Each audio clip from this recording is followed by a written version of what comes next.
اور لوہے کی چھڑیوں سے لیس۔ دروازے پر لاٹھیاں برساتے ہوئے وہ چلائے، کھولو بزدل کمینوں، دروازہ کھولو ورنہ ہم توڑ کر اندر گھس آئیں گے۔ گھر کے آخری حصے میں صدر دروازے سے دور اندھیرے گھپ چھوٹے سے بیڈ روم میں سہمی ہوئی بچی خوف سے کانپ گئی۔ دادا دادا کچھ کیجیے، وہ لوگ آ رہے ہیں، دروازہ توڑ رہے ہیں، اس نے گگیاتے ہوئے کہا۔ چھپ جا بیٹیا رانی، چھپ جا، دادا نے کہا اور گھٹنوں پر ہاتھ رکھ کر لڑکھڑاتے ہوئے کھڑے ہو گئے۔ چھپ جا کہیں بھی، پلنگ کے نیچے، دروازے کے پیچھے۔ اوپر والے، او اوپر والے، ہم کہاں چھپیں؟ ڈر اور گھبراہٹ اور بے بسی میں وہ اپنے جانے بوجھے کمرے میں بھی ادھر ادھر چکرانے لگی۔ دادا دادا، بچی سرگوشی سے انداز میں چیخی، یہاں الماری کے پیچھے آ جائیے، جلدی آئیے ورنہ وہ دیکھ لیں گے۔ بیٹیا رانی اندھیرے میں ادھر ادھر ٹٹولتے ہوئے بوڑھے دادا بے بسی سے چلائے۔ آنکھ جھپکتے ہی بچی دوڑ کر ان کے پاس پہنچ گئی اور ان کا ہاتھ پکڑ کر الماری کی طرف لے آئی۔ دادا کو دیوار اور الماری کے بیچ دھکیل کر وہ خود بھی تیزی سے وہیں گھس گئی۔ اس کی نگاہیں دروازے پر ٹکی رہیں۔ اس کا دل زور زور سے دھڑک رہا تھا۔ اس نے پھر دعا کی، اوپر والے ہماری اس وقت مدد کر دے۔ اپنے پیچھے اسے دادا کی تیز تیز سانسوں کی آواز سنائی دی۔ پھر انہیں کھانسی آ گئی، تیز سوکھی آواز، کھوں کھوں۔ دادا اس وقت مت کھانسیے پلیز، وہ لوگ ہمیں ڈھونڈ لیں گے، وہ گھگیائی۔ ٹھیک ہے۔ بوڑھے نے اپنی کھانسی کے دورے کو روکنے کی پوری کوشش کی۔ دروازے پر جمع بھیڑ کا وحشیانہ شور پھر اٹھا۔ ڈر کے مارے لڑکی کو اپنی ریڑھ کی ہڈی میں ٹھنڈی ٹھنڈی لہریں سی دوڑتی محسوس ہوئی۔ سانس روک کر اس نے آوازوں پر کان لگا دیے۔ دروازے پر لوہے کی چھڑیاں پڑنے کی آوازیں برابر سنائی دے رہی تھیں۔ آخر دروازے کے پٹ جھٹکے سے کھل ہی گئے اور بڑے زور سے دیواروں سے ٹکرائے۔ بھیڑ ڈرائنگ روم میں گھس آئی۔ چھوٹا سا مکان جیسے لرز گیا۔ لوگ دیوانوں کی طرح جس چیز پر نظر پڑی اسے توڑنے لگے۔ وہ چیخ رہے تھے، ان کے پکڑ لو پڑوسی ان کے بزدلوں کو، 18 سالہ ڈرپوک بیٹے ان کے، پکڑ لو ٹوٹو نے اسے اب ان سب کی پودوں آوازوں میں گانٹیں نفرت دی بھری ایک آواز اور سب سے پھولوں اوپر کی اور کاروبانی صاف کے سنائی گل دے رہی بتائی تھی، تھی۔ باہر نکلو غدارو، ٹوٹو باہر اسے آؤ، اچھا بھی لگتا تھا اس سے پہلے کہ ہم اور خود وہ اسے تمہیں پکڑ بہت لیں۔ پسند کرتی تھی۔ لڑکی کے دل کی دھڑکن ایک کاش لمحے ٹوٹو کے لیے اس جیسے وقت رک سی یہاں گئی۔ ہوتا، وہ ضرور دم ان کی حلق میں آ مدد گیا۔ کرتا۔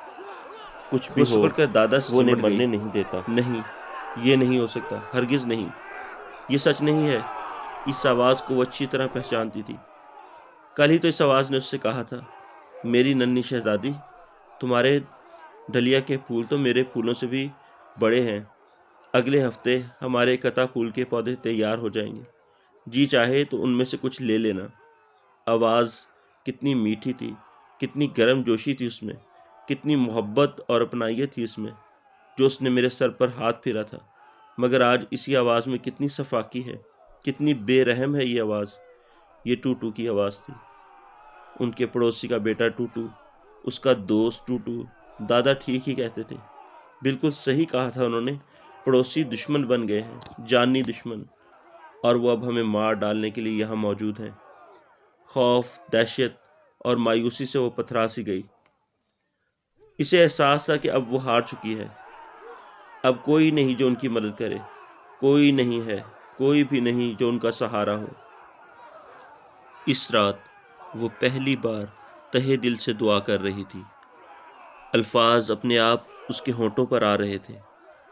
کمرے میں ڈھونڈو، اس آواز نے کہا۔ اس وقت ان لوگوں کو گھر پر ہی ہونا چاہیے، کہیں چھپ گئے ہوں گے، زہریلے ناگ، پر ہم ان کو ڈھونڈ لیں گے۔ آواز قریب آتی جا رہی تھی۔ بیڈ روم کی طرف لات مار کر دروازہ کھولا گیا اور ڈرائنگ روم سے آنے والی روشنی میں دروازے پر ایک لمبے سے جوان کا ہیولا نظر آیا۔ یہ ٹوٹو تھا، پڑوسی کا بیٹا۔ اس نے ٹارچ جلا لی۔ ٹارچ کی روشنی اندھیرے کمرے میں ادھر ادھر گھومنے لگی۔ ٹارچ کی روشنی کا دائرہ فرش سے رینگتا ہوا پلنگ کے نیچے، پھر وہاں سے دیوار پر لہراتا ہوا کھڑکی کی طرف بڑھ گیا۔ ٹارچ کی روشنی پردے پر پڑی، پھر آگے بڑھ گئی۔ نوجوان نے ایک قدم آگے بڑھایا، ٹھٹکا پھر ایک قدم اور آگے بڑھا۔ وہ خاموش تھا، مگر لڑکی کو اس کی بھاری بھاری سانسیں صاف سنائی دے رہی تھیں، کیونکہ وہ آہستہ آہستہ قریب آتا جا رہا تھا۔ لڑکی نے محسوس کیا کہ دادا کھانسی دبانے کی کوشش کر رہے ہیں۔ نہیں دادا، اس وقت مت کھانسو، نہیں اس وقت نہیں۔ بوڑھے نے منہ پر ہاتھ رکھ کر کھانسی کو دبانے کی بہت کوشش کی، مگر بیکار۔ نوجوان نے سن لیا۔ وہ جھٹکے سے گھوما اور ٹارچ کی روشنی بوڑھے کے چہرے پر پڑی۔ اچانک اور تیز روشنی سے چندیا کر کھانستے ہوئے بوڑھے نے اپنا چہرہ چھپا لیا۔ سہمی سکڑی لڑکی حیرت سے نوجوان کو دیکھنے لگی۔ اس کے منہ سے بہت آہستہ سے نکلا ٹوٹو، اور اس کی آنکھوں میں آنسو آ گئے۔ یکایک وہ الماری کے پیچھے سے نکلی اور دیوانوں کی طرح نوجوان کے سینے پر اپنے ننھے منھے ہاتھوں سے گھونسے برسانے لگی۔ چھوڑ دو میرے دادا جی کو، چھوڑ دو۔ ایک جھٹکے میں نوجوان نے لڑکی کو پکڑ لیا، ایک ہاتھ سے اس کا منہ کس کر دبا لیا اور ادھر ادھر پڑے سامان پر ٹھوکریں برسانے لگا۔ اس نے پلنگ الٹ دیا، پاس رکھا لیمپ توڑ دیا۔ یہ آوازیں سن کر دو لوگ دروازے پر آ گئے۔ کیا ہو رہا ہے؟ ایک آدمی کی گرجدار آواز آئی۔ کیا تم نے ان کو پکڑ لیا؟ لڑکی کی سانس جیسے رک سی گئی۔ وہ نوجوان کی گرفت میں بے جان سی ہو گئی۔ دروازے کی طرف پیٹ کر کے ٹوٹو چلایا، یہاں کوئی نہیں ہے، اوپر چلے جاؤ، شاید وہ اوپر چھپے ہیں۔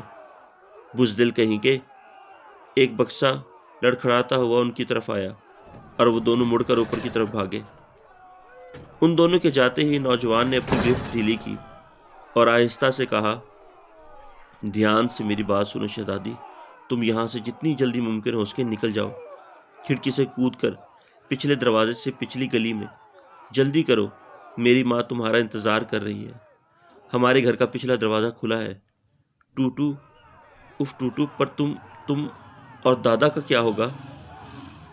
ان کی فکر مت کرو، میں جو ہوں۔ نوجوان نے اسے سمجھایا اور اسے کھڑکی پر چڑھاتے ہوئے کہا، بھاگو جلدی، اپنی جان بچاؤ۔ پلک جھپکتے میں لڑکی نیچے زمین پر کودی اور پل بھر میں پچھلے دروازے پر پہنچ گئی۔ دروازہ کھول کر وہ پچھلی گلی میں آ گئی۔ پیچھے گھر میں سے بھیڑ کا شور اور توڑ پھوڑ کی آوازیں آ رہی تھیں۔ وہ اندھیرے میں ٹھٹک کر رک گئی۔ دادا جان کا کیا ہوگا؟ کیا انہیں ایسے ہی چھوڑ کر جا سکتی ہے؟ اسے ٹوٹو کے الفاظ یاد آئے، بھاگو، اپنی جان بچا کر بھاگو۔ وہ بھاگی، کوڑے کرکٹ سے الجھتی، گرتی پڑتی، بھاگتی رہی۔ آخر اسے ایک دروازے کی درازوں سے روشنی کی ہلکی سی کرن اندھیری گلی میں پڑتی دکھائی دی۔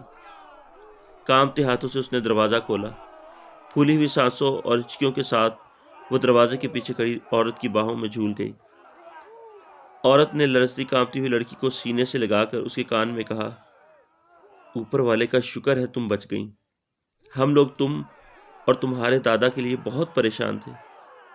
کیا وہ ٹوٹو کے ساتھ آ رہے ہیں؟ پتہ نہیں، لڑکی نے دھیمے سے کہا اور رونے لگی۔ عورت نے پیار سے اسے اپنے سینے سے لگایا اور کہا، سب ٹھیک ہے، اب تو سب ٹھیک ہی ہے، ڈرنے کی کوئی بات نہیں، ہم یہیں ان لوگوں کا انتظار کریں گے۔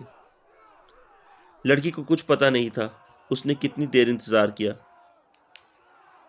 کتنی دیر وہ لوگ رات کے سناٹے کو چیرتی ہوئی آوازیں سنتے رہے۔ شیشے ٹوٹنے، لکڑیاں چٹکنے کی آوازیں، نفرت اور تشدد بھرا شور۔ پھر آہستہ آہستہ آوازیں دم توڑنے لگیں۔ بھیڑ آگے بڑھ گئی، رات کا سناٹا چھا گیا۔ لڑکی نے سوالیہ نظروں سے عورت کی طرف دیکھا، ٹوٹو اب تک کیوں نہیں آیا؟ میرے دادا کہاں ہیں؟ عورت مڑ کر آہستہ آہستہ دروازے کی طرف بڑھی۔ دروازہ بند کر کے چٹکنی لگانے ہی والی تھی کہ اچانک کچھ سن کر رک گئی۔ سرگوشیوں اور قدموں کی آوازیں سنائی دے رہی تھیں۔ کچھ لوگ آ رہے تھے۔ لڑکی گھبرائی، کیا یہ وہ لوگ ہیں یا دادا اور ٹوٹو آ رہے ہیں؟ پہلے تو اس کی سانس سی رک گئی، مگر پھر وہ دروازے کی طرف دوڑی اور دروازہ کھول کر اندھیری گلی میں جھانکنے لگی۔ دور اندھیرے میں اسے دو لوگ آتے ہوئے نظر آئے، پھر ان کی ہلکی ہلکی آوازیں سنائی دینے لگیں، بس پہنچ گئے ہیں دادا، بس آ ہی گئے ہیں، آپ کا سب کچھ برباد ہو گیا، مگر شکر ہے آپ زندہ تو ہیں۔